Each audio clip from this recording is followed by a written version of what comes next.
นะเฉพาะเลยว่างั้นเถอะมันเริ่มจากจุดนี้สำคัญที่สุดแล้วทำไมประเทศไทยจึงไม่กำหนดนโยบายการศึกษาให้มันชัดเจนมั่นคงท่านก็เพื่อให้มันเป็นไทยๆเขาคิดว่าเขาชัดเจนแล้วแหละเขาต้องเอาทั้งโลกกันมาอยู่ในสมองเด็กไทย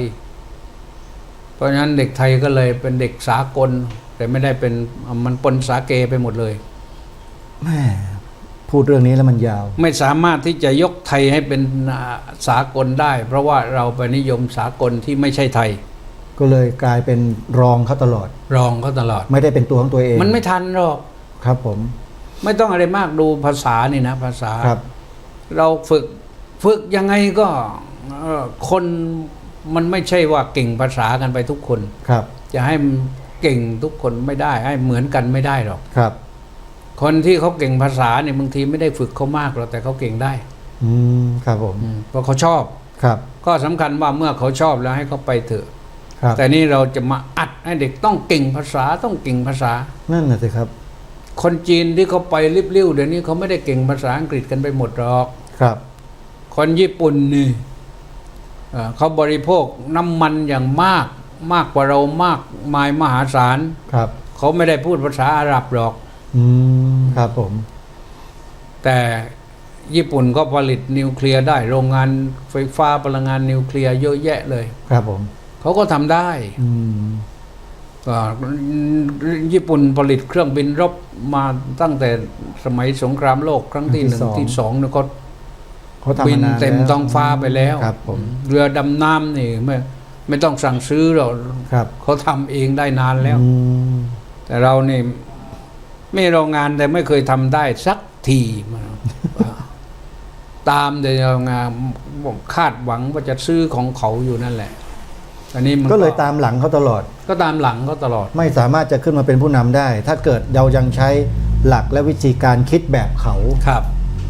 แต่แบบไทยๆเรามีไหมล่ะฮะแบบไหนครับพี่ดุลเรามีก็ต้องช่วยกันคิดต้องมาระดมสมองกันครับว่าเอาอะไรเป็นพื้นฐานเอาระดมสมองแบบไทยเอาคนไทยที่เก่งในความเป็นไทยมาครับมานั่งระดมสมองกันอาจจะเป็นจุดเล็กๆ5 คน10 คนครับแล้วก็บันทึกข้อมูลลงมาให้ดีแล้วก็นำเสนอให้คนอื่นวิพากษ์วิจารณ์ได้และวิพากษ์วิจารณ์ไปแล้วก็ไปดูด้วยว่าของใครมันแน่กว่าเหนือกว่าผลประโยชน์มันดีกว่ากันก็เอาส่วนนั้นแหละมาเป็นเรียกว่าตกผลึกความคิดครับแล้วก็เอาไปให้ลูกหลานได้ญี่ปุ่นก็ยังเน้นเรื่องเด็กเล็กๆเขายังเน้นเรื่องการศึกษาจารีตประเพณีเรื่องความเป็นคนดีเรื่องอะไรต่างๆขนาดเป็นประเทศผู้นำอุตสาหกรรมใช่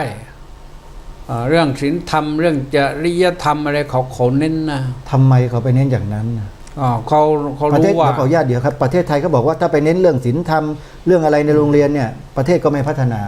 ก็แต่เขาไม่คิดอย่างนั้นเขาคิดว่าถ้าคนมันไม่มีมารยาทเสียแล้วนี่ทำอะไรมันก็ลำบากคือไม่มีมารยาทระเบียบวินัยไม่มีระเบียบวินัยไม่มีทางสำเร็จอะไรเลยสักอย่างครับเขาจะมองอย่างนั้นมากกว่าเขาจึงพัฒนาเรื่องระเบียบวินัยเรื่องอะไรมารยาทให้กับเด็กๆตั้งแต่เล็กๆมาเลยดูตอนที่ญี่ปุ่นเจอสึนามิอย่างร้ายแรงที่9 ริกเตอร์กว่าตอนนั้นอ๋อครับจำได้ครับภาพมีภาพหนึ่งที่คนไทยเอาข้าวกล่องไปให้เด็กให้คนมันเยอะๆนั่นแหละครับแต่ว่าเห็นเด็กคนหนึ่งไปเดินในแถวอยู่ครับก็สงสารเด็กอยากให้เด็กได้กินก่อนครับเอาข้าวกล่องไปให้เด็กเดินไปให้เลยเด็กแทนเดินไปให้เลยเด็กแทนที่ว่าจะหิวจัดแล้วกินเลยไม่เด็กพาไปใส่ในกองข้าวกล่องนั่นอ้าวทำไมล่ะฮะออกตามคิวเด็กนั่นนะครับบอกไม่รับผมต้องรับตามคิวคือเขารับแต่รับพาไปส่งที่นู่นครับแล้วก็บอกว่าต้องยืนตามคิวใช่จะรับตามคิวหิวเป็นหิวนี่เขาฝึกกันอย่างนั้นเลยนะใช่โหถ้าเป็นเด็กไทยล่ะก็ไม่รู้เหมือนกันก็ตอนไหนแล้วก็ก็กินอย่างนั้นนะครับเด็กไทยเพราะไม่ได้รับการฝึกมาใช่เพราะไม่ได้รับการฝึกเช่นนั้นไปโทษเด็กก็ไม่ได้ครับเพราะผู้ใหญ่มันไม่ฝึกเด็กไว้ให้มีบางคนเขาโทษพระไม่สอนก็โทษได้ครับผมก็ ผมก็โทษคนอีกแหละ โทษใครอะฮะ ยกตัวอย่างเนี่ยยกตัวอย่างง่ายๆคน ครับ ก็ชาวบ้านมันก็ผ่านวัดมันทั้งนั้นนะญาติโยม ครับ แต่ทำไมไม่สอนน่ะ ครับผม ถ้าสอนไม่ไหวแล้วทำไมไม่บอกพระไม่นิมนต์พระไปสอนน่ะ อ๋อ นี่พระไปสอนอยู่แล้วยังจะไล่พระออกจากโรงเรียนทั้งหมดอีกเนี่ย อ๋อ นี่อย่างน้อยเนี่ยพอถ้าหลักสูตรนี้ออกมาเต็มๆนี่นะพระที่สอนนักเรียนอยู่ในโรงเรียนประมาณเกือบ 30,000 รูปนี่ ครับ จบ สามารถพลิกประเทศนี้ ตกงานเลย ตกงานเลย ตกงานเลย ครับ ที่จริงตัวตกงานของพระนี่ก็ไม่ใช่อะไรหรอกก็คือท่านก็ไปเป็นนักบินต่อ เหมือนเดิม เหมือนเดิม ครับผม แต่ว่าผลที่มันจะเกิดขึ้นในอีก10 ปี20 ปีข้างหน้ามันจะเป็นอะไร ความมีระเบียบวินัยการมีจิตสำนึก คนสมัยก่อนเขาฝึกเด็กไว้ให้ดีมากๆแล้ว ครับผม สำหรับเด็กที่ฝึกได้นะ ครับ แต่บางคนก็ฝึกไม่ได้ ก็ปล่อยไป จะปล่อยไป ฮะก็เตรียมคุกเตรียมตารางไว้ต้อนรับ อย่างเนี้ยอย่างคนตำหนิเรื่องไอ้ไข่อย่างเนี้ย ครับ ไอ้ไข่เด็กวัดนะครับ ลูกศิษย์หลวงพ่อทวดนะเขาว่านะครับ ผม อืม ทำไมฮะตำหนิ ว่าคนเราไปหลงไปบูชาไอ้ไข่ว่างั้นเงี้ยผมท้องติงทันทีเลยนะผมว่าเอานั่นขนาดเด็กวัดนะเขาทำดีได้ขนาดนั้นน่ะ จึงได้รับการบูชาขนาดนั้น จึงได้รับการบูชา แล้วไอ้คนที่อยู่วัดกินข้าววัดมาจนกระทั่งเป็นรัฐมนตรีเนี่ยไปช่วยวัดบ้างหรือเปล่า ไปช่วยไหม ถามนี่ผมถามอย่างเงี้ย มีเยอะเลย ไปช่วยไหมท่านรัฐมนตรีเด็กวัด หรือว่าช่วย หรือตำแหน่งอื่นๆก็มีเยอะแหละ ครับ กลับไปช่วยวัดบ้างหรือเปล่า แต่ไอ้ใครช่วยนะ แต่ที่วัดผมนี่ผมแทบจะไม่เห็นเลยนะเดี๋ยวคุณ แต่ผมว่าหลายคนนะแต่อย่าไปเอ่ยชื่อกันเลย ครับ ผมที่วัดมหาธาตุมีนะผมเห็นแล้วว่ามี ครับผม ผมได้ยินชื่อที่เขาไปช่วยเหลือเกื้อเฟื้อเกื้อกูลอยู่ มีบางท่าน ครับ บางท่าน แต่ยังไอ้ใครเนี่ยนอกจากนั้นแล้วผมว่า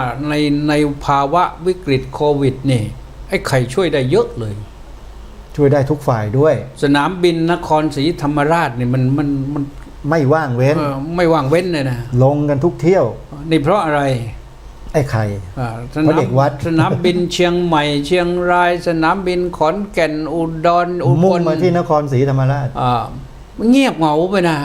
ครับผม แต่นครศรีธรรมราชไม่เหงา ไม่เหงาเลย กลายเป็นว่าเมื่อก่อนนี่บินอยู่สัก3 บริษัทแต่ตอนนี้มีเป็น5 ก็ไม่รู้เหมือนกัน ไม่รู้เหมือนกันว่าท่านรัฐมนตรีหรือผู้บริหารเกี่ยวกับเรื่องพวกนี้จะเข้าใจหรือเปล่าถึงสิ่งที่เกิดขึ้นตรงนี้ มันช่วยเรื่องเศรษฐกิจคนเยอะทำให้คนคลายเครียดได้เยอะเลย ครับผม เหตุการณ์เนี้ยนะ สื่อก็ไม่เห็นพูดอะไรสักเท่าไหร่ ไม่ได้มาฟังผมนะแต่ฟังผมจะเล่าให้ฟัง ว่านี่คือสิ่งที่ดีมันก็เข้ามาช่วย ครับ เพราะเหตุการณ์ต่างๆ มันลุล่วงไปด้วยดีแล้วก็ แม้แต่งานวัฒนธรรมประเพณีท้องถิ่นที่ไหนที่ไหนก็ทำให้เศรษฐกิจเรามาไปได้นะ ไปได้ นะครับ ท่องเที่ยวนี่ เยอะมากเล ครับ ย ผมเนี่ย เนี่ย งานปราสาทพึ่งจะมาแล้วสกล งานไหลเรือไฟที่สกลเนี่ยฮะ แล้วก็งานบั้งไฟพญานาคมหาศาลอีกเท่าไหร่เนี่ยประเพณีทั้งนั้น กับการประเพณีเนี่ย ครับผม แต่ได้เราพูดถึงว่าไอ้ไข่เนี่ยนะพูดถึงไอ้ไข่เนี่ย ขนาดว่ามันซบเซาสุดๆแล้ว ครับ มันฟื้นขึ้นมาได้ ไม่น่าเชื่อ สนามบินไม่เหงา ตอนนี้เขาประกาศขยายแล้วแต่โน่นไปเสร็จ65นู่น ร้านขายประทัดแถววัดสะเกดรวยไปเยอะเลยฮะ ประทัด เรื่องไก่ รูปปั้น ไก่รูปปั้น รูปปั้นไก่อะไรพวกเนี้ย ชุดอะไรต่างๆเนี่ยเหรียญนี่ทำกล่องพระอะไรกล่องเหรียญ โอ้โหเศรษฐกิจทั้งนั้น ทุกอย่างและไม่ใช่ขายได้แค่นั้นใน ครับ ไอ้สิ่งของแต่พวกกิฟต์ช็อปทั้งหลายพวกของขวัญของที่ระลึกมันคนไปแล้วมันไม่ใช่ว่าไปจ่ายอยู่แค่ตรงนั้น ครับผม ไปเที่ยวอื่นไปพระธาตุเจดีย์ก็มีคนไปกราบไปไหว้บูชา ครับเขาไปก็ต้องแวะขอไปครับ เราต้องเข้าใจว่าเราไปคนไปไอ้ไข่นี่ไม่ใช่ว่าเขาไปแค่นั้น ครับผม เขาไปไหว้พระก็ไปดูเมืองโบราณก็ไปดูภูเขาดูแม่น้ำดูทะเล ไปเที่ยวเขื่อนเชี่ยวหลาน เขื่อนเชี่ยวหลาน อย่างเงี้ย มันก็ได้ไปหลายๆอย่าง ครับผม ผมว่าดีนะ อันนั้นใคร เดี๋ยว ใครที่มาตำหนิเนี่ยก็ต้องคิดใหม่นะพี่คุณ คิดไม่เป็น คิดไม่เป็นด้วยนะฮะ คิดไม่เป็นว่า ครับ ว่าคิดไม่เป็นคิดใหม่ได้ว่างั้น นั้นถึงเวลาหรือยังที่จะต้องฟื้นฟูเรื่องวัฒนธรรมประเพณีลักษณะเช่นนี้ให้กับสังคมเนี่ย ก็เรื่องเหล่า แต่ว่า นี้ก็ ไม่ได้หมายความว่าไอ้ไข่อย่างเดียวนะ วัฒนธรรมอื่นๆที่ดีๆงามนะพี่คุณนะฟื้นฟูให้มันเข้มแข็งขึ้น ผมไปประชุมพระผมก็แนะนำว่าทุกอย่างที่เกี่ยวกับชาติศาสนาพระมหากษัตริย์วันสำคัญนี่ทำอะไรขึ้นมาให้มันเป็นกิจกรรมขึ้นมา ครับครับ เพื่อช่วยชาวบ้าน ครับ หนึ่งชาวบ้านเนี่ยเขาจะได้ออกไปขายขนมจากขนมอะไรต่างๆบ้างขายถั่วต้มถั่วคั่ว ครับ ให้มันมีกิจกรรมให้คนไปรวมกันน่ะ มัน รับ คนมีอาชีพขึ้นมา ครับ เมื่อก่อนขายได้กำไรวันหนึ่งงานหนึ่งสัก1,000-2,000ตอนนี้อาจจะเหลือสักเท่าไหร่ไม่กี่ตังค์ก็ได้มัน100-200ก็ดีกว่ามันไม่มีอะไรเลยอ่ะ ทีมงานไปเอาไก่ตัวยักษ์ขนาดไหนมาเนี่ย เป็นภาพบรรยากาศสมัยก่อนเขาเล่าเรื่องนะฮะเล่าเรื่อง เขาเล่าเรื่อง ครับ เนี่ยเศรษฐกิจนะฮะมันอยู่ได้ ชาวบ้านอยู่ได้ นักท่องเที่ยวมีความสุข สายการบินทำให้พออยู่ได้ ครับผม รถยนต์รถบัสรถทัวร์ ครับ อยู่ได้ ครับ รถ รับจ้าง ส่วนตัว ต่าง รถรับจ้างแท็กซี่ ๆปั๊มน้ำมัน ปั๊มน้ำมัน แก๊ส มัน ได้ ก หมด ระจายไป เลย ทั่วเลย โอ้ รายได้เนี่ ครั ย บผม มันไม่ใช่ว่าแค่คนไปไอ้ไข่แล้วได้แต่วัดเจดีย์วัดเจดีย์อาจจะไม่ได้อะไรเท่าไหร่โดยซ้ำไป ครับครับครับ เพราะฉะนั้นเนี่ยก็เป็นเรื่องปกติธรรมดา ครับ แต่ผมสรุปว่า ครับ ไอ้ไข่เด็กดีนะ ครับ ไม่ใช่เด็ก ตาม ชั่ว ตาม ร้า ป ย ระวัตินะฮะตามประวัติ อ่า ครับ แล้วก็ทำสิ่งที่ดีขึ้นมา อยากให้คนอื่นๆทำที่เคยเป็นเด็กวัดนะครับ ผม ไม่ว่าท่านผู้นั้นจะไปเป็นอะไรอยู่ที่ไหนแหละทำดีครึ่งไอ้ไข่ก็ได้ ครับผม ช่วยกันบูรณาวัดคนละวัดคนละวัดเนี่ยวัดก็จะดีขึ้น ครับ ไม่ต้องทอดพระป่ากันมากนักครับผม ฝากด้วยฮะฝากด้วยนะฮะ อืม ครับ เรากำลังพูดถึงเรื่องอะไรอยู่เมื่อกี้นี้ มาพูดถึงเรื่องว่าอะไร เพื่อนผู้เกษียณเนี่ยได้เพื่อนใหม่ ได้เพื่อนใหม่ ครับ เนี่ยถ้าไปอย่างนี้นะก็พอไปสักครั้งแล้วนะครับ กลับมาพูดถึงไอ้ไข่กันไม่รู้จบ ไม่รู้จบเลย เรียกว่าได้ข้อมูลในไข่มาเล่าเพียบเลยแหละ ครับ มันจริงมันเป็นอย่างไรทำไมคิดหน่อย ไปดูแล้วคิดหน่อยแล้วคิดทั้งบวกคิดทั้งลบ ครับผม ไม่ใช่ว่าคิดบวกอย่างเดียว ฮะ คิดลบก็คิดบวกก็คิด แต่ข้อดีมีมากกว่าเยอะ แต่นั่นนะสรุปแล้ว ข้อดีมีมากกว่าเยอะฮะ สรุปแล้วมันข้อดีกับข้อเสียมันดีมากกว่า อย่าเอาเรื่องนิพพานมาพูดกับไอ้ไข่นะฮะ แล้ว มันคนละเรื่องกัน แล้วก็คิดต่อไปได้อีกว่า ครับ แล้วเด็กวัดเราเยอะเมื่อก่อน คิดทำให้เหมือนไอ้ไข่บ้างสิ ครับฮะ เอาข้อต่อไป ครับ เนี่ยนะเราได้ไปพบปะสังสรรค์กันนี่ไปสบายนะเอายังไม่จบนะ เอากันว่า ชาติหนึ่งเกิดมาทั้งทีนี่ได้เกษียณแล้วเนี่ย ได้โอกาสเกษียณแล้วไปเยี่ยมไอ้ไข่สักทีดิ จัดรถทัวร์ไปก็ได้ ซื้อตั๋วเครื่องบินก็ได้ นั่งรถตู้แล้วช่วยกันแชร์ค่ารถกันถูกจะตาย ไปถึง ม่แพ ลงก็เดี๋ยวนี้เขามีรถเช่าที่สนามบินด้วย เยอะแยะมากมายครับครับ เอาทีนี้ผ่านได้เพื่อนใหม่ ได้เพื่อนใหม่ ได้โอกาสหากำไรชีวิต ตรงนี้ยังไงครับ หมายว่าเราจะทำกำไรชีวิตเมื่อก่อนนี่เรา ไปไม่ได้ มีแต่ขาดทุน ห เขาไปทอด ประสบ ผ้า การณ์ ป่าเราก็ไปไม่ได้ ไป ครับ ทอดกฐินเราก็ไปไม่ได้ก็ ครับ ก็ไปกรรมฐานเราก็ไปไม่ได้ เนี่ยปีนี้เกษียณปีเนี้ยเกษียณชุดเนี้ยนะครับ น่าจะไปทอดพระป่ากับดีทีวีนะเนี่ย นั่นน่ะสิ ที่วัดป่าก่อเกิ้งมหาสารคามนะโยม ครับเอา ไปสักครั้งดีไหมเนี่ย อ๋อ นะฮะเดี๋ยวเราจัดรถไว้ให้เลยโยมโทรเข้ามาที่สถานีได้เลยนะครับขออนุญาต เอาเลย คุณไปเลยโยมไปเดี๋ยวดีทีวีพาไปเจอกับเจ้าอาวาสไปวัดป่าก่อเกิ้งแล้วโยมอาจจะติดใจอยากจะไปอีกด้วยอาตมาขอบอก เราจะไปคิดท ครับ ำอนุสรณ์อะไรกันมาสักอย่างก็ได้ ครับ ก็สร้างกำไรชีวิตเนี่ย ครับ เช่นทำเกาะแก่งอะไรที่เป็นสวนหย่อมอะไรขึ้นมา ครับ ให้มัน สบายใจ ครับผม ในพื้นที่ในบ้านถ้ามีบ้านนิดๆหน่อย ครับ ๆถ้าไม่มีพื้นที่แล้วซื้อกระถางมาปลูกต้นไม้ที่มันสวยๆงามๆมันได้จัดแต่งอะไรต่างๆไม้ประดับสวยงาม ครับ ไม้ดอกไม้ใบไม้ผลอะไรกัน ครับ เดี๋ยวนี้มันมีมะนาวก็มีมะนาวอะไรที่น่าปลูก ครับเนี่ยฮะบรรยากาศวัดป่าก่อเกิ้ง ครับ ขอบคุณ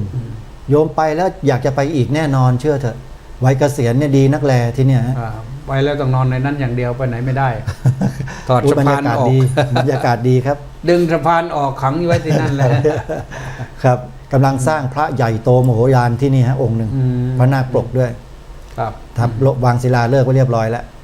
ครับไปนะโยมชวนเลยโยมใบเกษียณใครจะไปก็ โย ติด ม ต่อ ไป เข้า เก มา ษียณได้ ครับ เลยนะเพราะ เรียกว่า วัน หา นั้น กำไรชีวิต มันเลยวันที่ 1 ตุลาแล้ว เลยแล้วครับเลยแล้วไปได้แล้ว กลับเข้าไปในองค์กรหน่วยงานไม่ได้แล้วนะครับ จะเดินซ่าๆเดี๋ยวก็ไล่เอาที่ผมพูดอย่างนี้เพราะว่าผมเกษียณมาหลายปีแล้ว ครับผม เข้าไป ถ้าคนที่เกษียณมาใหม่นี่ถือว่ารุ่นน้องผม อ๋อมีประสบการณ์มากกว่า มีประสบการณ์มากกว่า ครับครับนะอ่ะได้กำไรชีวิต อ่า นะครับแต่คุณฮะ ได้กำไรชีวิตแน่นอน ครับ คือแต่เราต้องทำให้มันได้นะ อืม ถ้าเราไม่ทำให้มันได้มันก็ไม่ได้แหละ ครับผม แล้วก็เสียโอกาสด้วย ครับ เนี่ยนะโอกาสมีแล้วที่เราจะสร้างกำไรชีวิต อย่างข้อเนี้ยข้อได้กำไรชีวิตเนี่ยถ้าเกิดเกษียณมาแล้วอยากจะไปบวชศึกษาเล่าเรียนจะได้กำไร ก็ได้ยิ่งดี ยิ่งดีเลยใช่ไหมฮะ ผมสนับสนุนเลย ครับ เคยโปรโมทไปหลายครั้งแล้ว ยังไง ต่อไปเกษียณอายุแล้วต้องบวช1 พรรษาอย่างน้อย อย่างน้อยนะครับ อ่า ม ถ้าผมเป็นนายกกับผมจะออกกฎหมายนี้เลย ว่า เป็นผู้ชายต้องมาบวช1 พรรษา เพื่อ ไม่งั้นไม่ให้ค่าตอบแทนสวัสดิการใดๆเลย เป็นการต่ออายุพระศาสนาไปอีกยาวเลย ต่อชีวิตตัวเองด้วยแหละ ตัวเองด้วยนะ ไม่ อู้ได้บุญได้บุญ ได้เงินแล้ว กุศ มัน มหาศาล ได้ ลย เงินเยอะแล้วไม่ไปเมาไง ครับ ก็ชีวิตก็อยู่ เป็นบุญกุศลมีมงคลกับชีวิต มีมงคลกับชีวิต โอ้นี่ใช่ใช่ ครั ก็ บผม เพราะว่าถ้าเกษียณแล้วบางทีมีเวลาว่างพอมีเวลาว่างก็ไปเมาดีกว่า โอ้ทำลายชีวิตตัวเอง มันกลายเป็นทำลายชีวิตไปเลย ครับ ทำให้ชีวิตขาดทุนเลย อืม เพราะฉะนั้นหากำไรได้ชีวิตนี้เนี่ยโดยการหาสิ่งที่ดีๆมาทำ ครับผม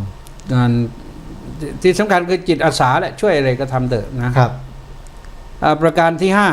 5ได้กำไรชีวิตและได้พิจารณาข้อธรรมบ้าง อืม อย่างนี้อันนี้ต้องพิจารณาแล้ว ยังไงครับพระเจ้าคุณ อย่าลืมว่าร่างกายนี้มันขยะวยะ เสื่อมไปสิ้นไปเป็นธรรมดา ใช่ มันเสื่อมไปสิ้นไปเป็นธรรมดา พระพุทธเจ้าตรัสไว้ในวาระสุดท้ายว่าวยธรรมาสังขาราอัปมาเทนะสัมปาเททะเธอทั้งหลายจงทราบไปด้วยนะ สังขารเนี่ยมีความเสื่อมสิ้นไปเป็นธรรมดา ครับ ขอให้สำนักกิจปฏิบัติหน้าที่ให้สำเร็จด้วยความไม่ประมาทเถิด ครับ อืม อืม ที่ว่าเป็นธรรมดานั้นก็คือมันไม่เปลี่ยนเป็นอย่างอื่น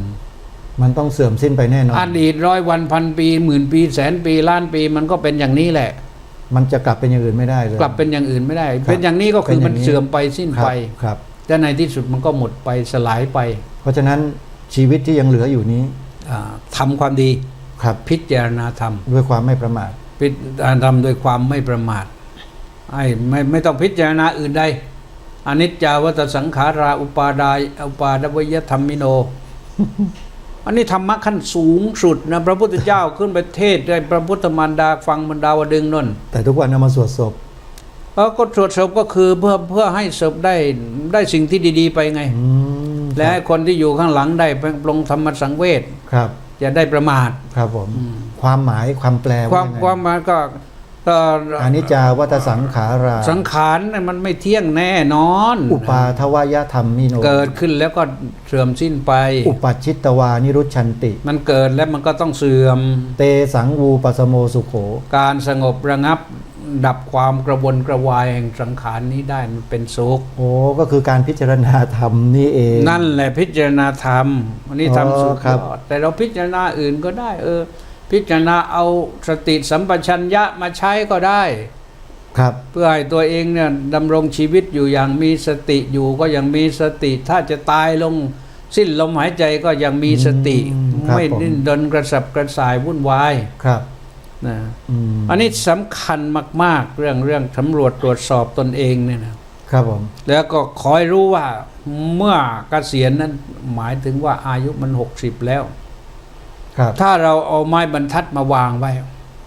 ทำไมฮะ สมมุติว่า100ก็เท่ากับไม้บรรทัด อ๋อไม้บรรทัด อ่า ครับยังไง ร้อย ครับ ปี ตอนนี้มัน ที่จริงไม้บรรทัดก็คือ30เซนนะ ฮะแต่ว่าเรามาเป็น 12 100 แต่เราคิดเป็น100ครับอีก100อ่ะ ทีนี้60นี่มันมาถึงไหนแล้ว เกินครึ่งมาแล้วสิ เกินครึ่งเลย อ๋อครับครับเกิน และเหลือ ครึ่ง อีก40เนี่ยมันจะถึงไหม มันจะถึงไหมเต็มไหม ครับผม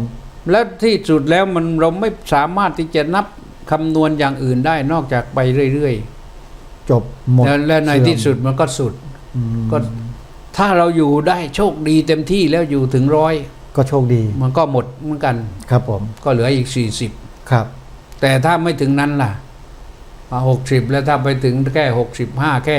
70 75 80ล่ะ ก็หลายท่านนะอย่างที่ มัน พระ ก็ เดช เร็ว อย่างที่พระเดชคุณบอกว่าออกไปก็ไปกินเหล้าไปดื่มไปเที่ยวประมาท ประมาทไป หมดอายุเสียก่อน หรือไม่ก็ไปเต้นแรงเต้นกาเมื่อก่อนเราอยู่เป็นข้าราชการเป็นพนักงานสำคัญอยู่ไม่ได้เต้นเว้ย ครับ ไม่ได้เข้าคลับเข้าบาร์เว้ย ไปเลย อยากจะรู้บ้างเอาไป ครับ เรียบร้อยเลย หัวใจวาย หัวใจวายตายในนั้นนะโอ้น่าเสียดาย ครับ นั่นก็เพราะฉะนั้นก็เมื่อเกษียณเนี่ยเราได้เวลาพิจารณาธรรม ครับ แล้วก็สำรวจตัวเอง สำรวจตัวเอง ครับ สำรวจทุกวันและดีพิจารณาตัวเองทุกวันพิจารณาเสร็จแล้วก็ไม่ใช่พิจารณาตัวเองอย่างเดียว เวลาหายใจก็พิจารณาด้วยว่าเราได้หายใจมาขนาดนี้ถึงอย่างไร และการหายใจของเราตอนนี้มันยังคล่องอยู่หรือไม่ ครับ ถ้าหายใจไม่คล่องเราจะทำอย่างไร ครับ สุขภาพของเราเป็นอย่างไร ครับ ถ้าหายใจคล่องดีก็เอาไปได้ต่อไป แต่ว่าจะประมาทได้ไหม ครับ เราหายใจวันนี้หายใจคล่องดีพรุ่งนี้มันจะคล่องแบบนี้ไหม ถ้าจะให้มันคล่องดีเราจะต้องทำอย่างไร อันนี้ต้องสำรวจตัวเอง ต้องสำรวจตัวเอง ครับ ไม่ใช่รอแต่ให้หมอมาว่ากัน ถ้ารอให้หมอมาว่า เดี๋ยวก็หมอก็ไปถึงว่าอายุมากแล้ว ฮะ ถ้าเป็นชาวยุโรเปียนอเมริกันเนี่ย ครับ เกิน60เกิน70แล้วก็ไปตายที่บ้าน โอ้โห โดยเฉพาะช่วงโควิดหนัก โอ้ ๆ โหตายเยอะ เขาไล่ไปกลับไปตายที่บ้านกันหมดเลย ครับผม เพราะฉะนั้นเขาตายกันเยอะเลย ครับครับ เขาตายกันสนุกเลยแถวโน้น สนุกเลย คนไทยเราไม่เอาอย่างนั้นหรอก ครับ ถึงจะแก่เท่าชราอย่างไงก็เราป้องกันไม่ให้ท่านเหล่านั้นไปติดเชื้อ ดูแลรักษา ดูแลอย่างดี จิตอาสาอสมนี่ทั่วประเทศช่วยกัน ช่วยเลย มากมายเลย อ้าวข้อที่ ครับ 6 ได้โอกาสบำเพ็ญบุญกุศล เริ่มใกล้เข้ามาแล้ว เมื่อได้เวลาพิจารณาธรรมและได้โอกาสบำเพ็ญบุญกุศล จำเป็นนะอันนี้ จำเป็น ครับ บุญกุศลนั่นบุญนั่นแปลว่าฟอกชำระจิตใจ ครับผม ให้สะอาด ครับ ร่างกายเราใช้น้ำฟอกได้ ใช้สบู่ใช้อะไรมาฟอกได้ แต่ใจนั้นต้องใช้บุญฟอก ก็ต้องทำบุญนะฮะ ฟอกราคะฟอกโลภะฟอกตัณหาฟอกอะไรต่างๆให้มันเบาบาง ฟอกโทสะให้มันเบาบาง ฟอกโมหะความโง่นี่ให้มันเบาบางหน่อย ครับผม ให้รู้เท่าทันว่าชีวิตนี้มันต้องตายเหมือนกันก็ยังดี ครับ เนี่ยฟอกอย่างนี้แล้วได้บุญขึ้นมาเนี่ยบุญมันเป็นเสบียงเดินทางที่ในชาติปัจจุบันเขาบุญช่วยนะครับ ผม เราจะให้อายุยืนเป็น80 90 100 ปีเนี่ยต้องบุญช่วยนะ อ๋อบุญจริงๆนะ ไม่ใช่บุญช่วยวัดบางยี่ขันธ์นะ บุญช่วยวัดบางยี่ขันธ์นั่นพระท่านที่มหาบุญช่วย นั่นก็จะ70แล้วครับ ก็ใกล้ๆกัน ใกล้ๆอยู่แล้ว แต่ท่านก็ยัง 70 แจ๋วยังแจ๋ว ยังใสอยู่เพราะท่าน เทศ ทำสมาธิอยู่ตลอด เพราะเราท่านมีบุญ ครับอย่างนี้ถ้าเกิดไปปฏิบัติวิปัสสนากรรมฐานตามสำนักต่างๆ ก็น่าจะเป็นประโยชน์ ได้ดีดี ถ้าสมมุติว่าไปไม่ได้จริงๆมันอายมันเขิน จริงนะ ดูครูบาอาจารย์ที่สอนอยู่ทางดีทีวี ดี ก่ ดี อน ทีวีก็ได้ ใช่ แล้วก็ลองทำไปพอได้